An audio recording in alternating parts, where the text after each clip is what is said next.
I'm just slicing up some green onions. Oh, cut. What? Simple, ordinary, joyful, light not on. Open for business.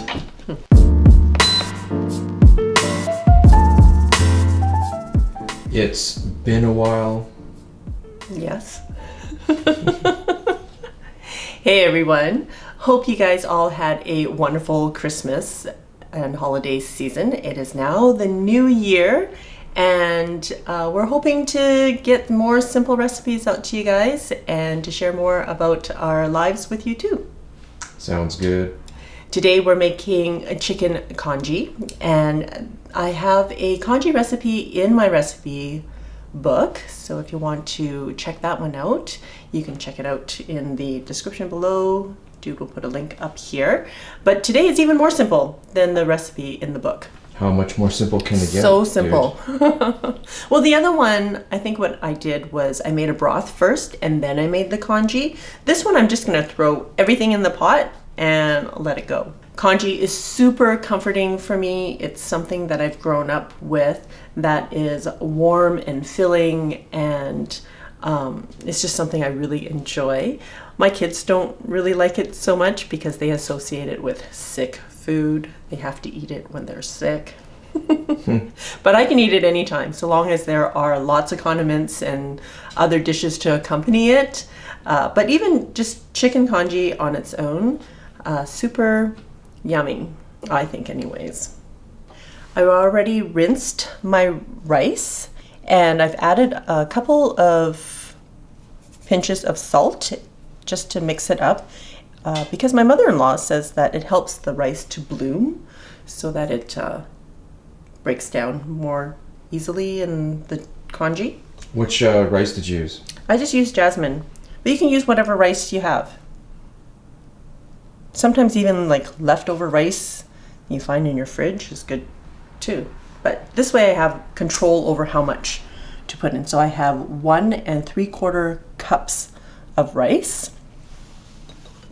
I also have a swollen thumb size piece of ginger. It's about 1 ounce. I measured it today. Thanks. I weighed it so that I'll give you more accurate reading on my thumb size piece of ginger. Yeah, you know what? Because it doesn't really matter that much. As long as you have like a piece of ginger, slice it up. I'm gonna put that in the congee. So that's going in just like that. I have 6 pieces of thigh, chicken thigh meat. So it's about 2 pounds. That's just gonna go in. Okay, so I've probably let this sit for about half an hour. You can add some oil in there to marinate as well, but I didn't do that today. So this will go in to the pot as well. I'm filling water up to the 10-cup mark. But the ratio rice to water is 1 to 6, approximately. It's only because I've made this several times that I know exactly how much water to put in. So that was about 9 cups of water, 1 3/4 cups of rice, which is not quite 1 to 6, but close. I'm just gonna add some salt. I'm gonna start with about a teaspoon, and you can always add more salt later.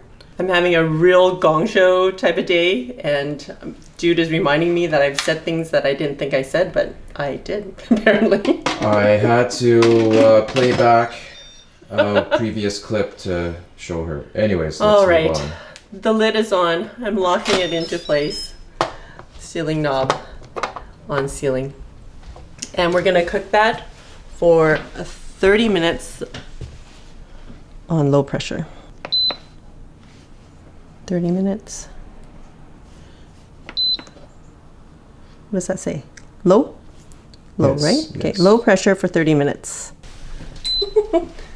It's actually, it doesn't take as much time to make congee when you're using the pressure cooker. Before, what I would do is I would make my broth first, and then I take out my slow cooker and I would make my congee in the slow cooker with the pre-made broth. And that would take another 2.5 hours in the slow cooker. So half an hour is way faster, and the congee comes out just as creamy.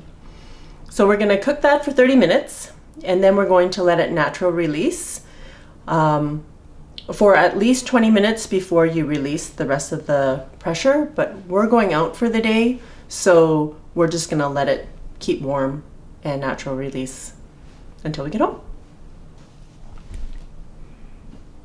Hey, you filming? Yeah, 4 hours later. So while the congee is cooking, you can prepare all of your condiments that will be accompanying it.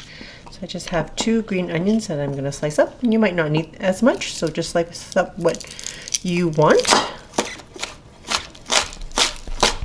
See, these are my knife skills in jeopardy. Jeopardizing your fingertips. My fingertips are not sticking out. I'm also cutting up a little bunch of cilantro. And again, just cut up what you think you need. And only if you like it. If you don't like it, you don't have to add it. Well, you know what's funny is that I have a bowl of peanuts here that dude normally doesn't like, but he's been munching on them the whole time we're filming. They're Chinese roasted salted peanuts, and they are delish. Even the dude that doesn't like peanuts. One of the things the kids love to eat with congee is the deep fried Chinese donuts. Admittedly, it's really not just the kids. True. So I went and picked some up this morning, and it comes in a plastic bag because they're so oily. I think they're Chinese donut, oily stick, among other. There's other names for it, but essentially it's a Chinese donut. And if you've never seen them before, this is one. So when you order Chinese donuts, can I get 1 or 2? This would be 1 Chinese donut. And they're about $2.50 each, which is not too expensive. And they come kind of semi-paired together. Yeah, because when they're cooked, they somehow split down the middle or something. I don't know what it is. But anyways, let me cut them open. Yeah, actually the direct Chinese translation is oily stick. It's funny. All right, I just used scissors to cut them because I find it's easier, and you can cut them however thin you want. Sometimes people like them really thin like that. And sometimes you go to other restaurants and they have them much thicker. And these are great in the congee. So delicious.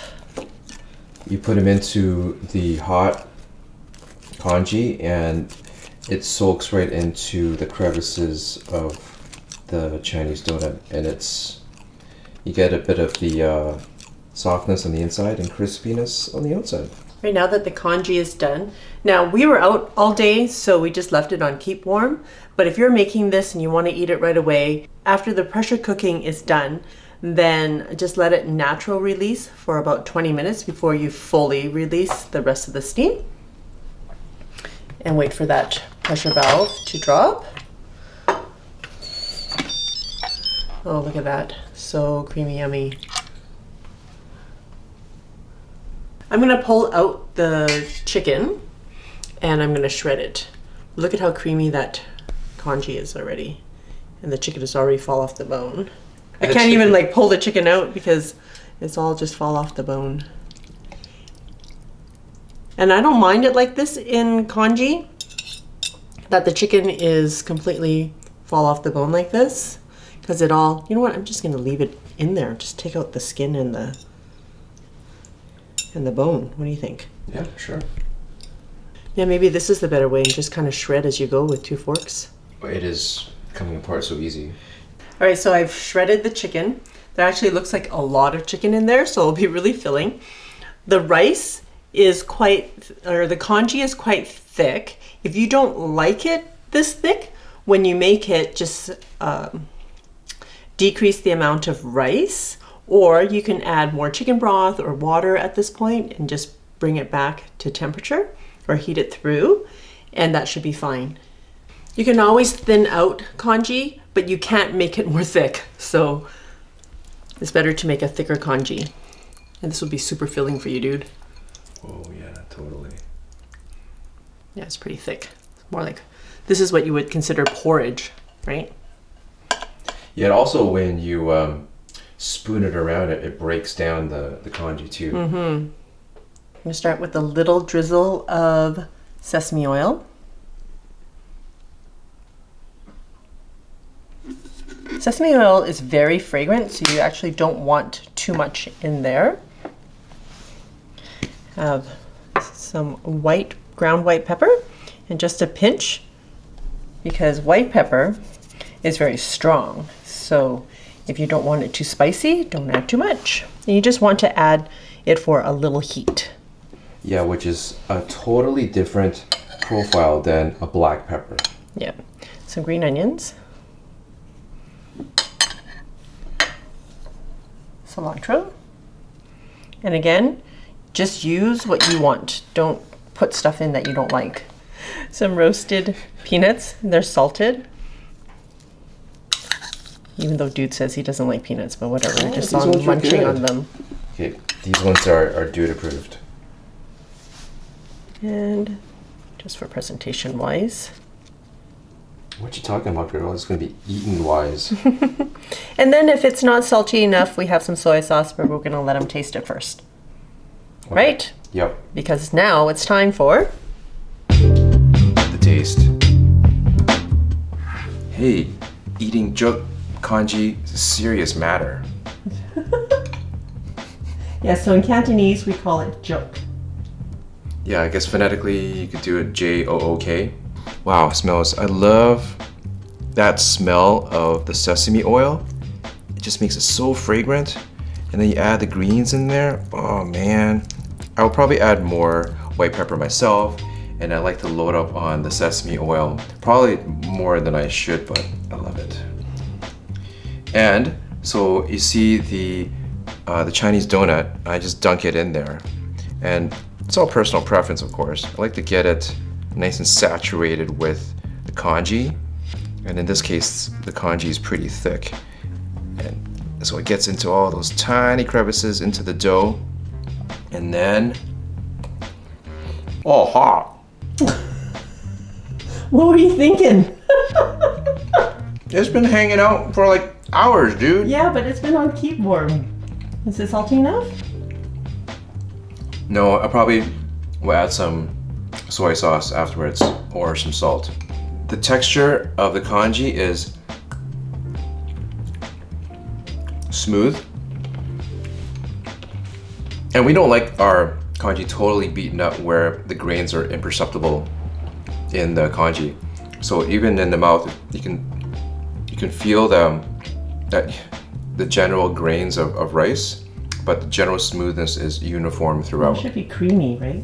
It is creamy, but not to the point of like silky smooth. Like, there's no other texture. Yeah, I don't like it when it's like, when the rice grains aren't perceptible. Is that a word? Perceivable? When you can't perceive it. Okay. And the chicken is super tender, super fall off the bone. And in this application, the fall off the bone texture is appropriate. So yeah, it's Awesome. gonna be a good dinner, yo. I'm looking forward to it after all this cold weather we've been having. Great. Thanks, dude. All right, so I hope you enjoyed that video. If you don't already subscribe, make sure you subscribe down here. Check out my other Asian Instant Pot recipes down there, or even not Instant Pot. Do I have any non-Instant Pot? I think I do. Some other Asian restaurant. Chinese recipes. Yeah. So other Chinese or Asian recipes down here. And I'm gonna try to do more of my childhood favorites this year, so make sure you stay tuned. Till next time, be simple, ordinary, and joyful.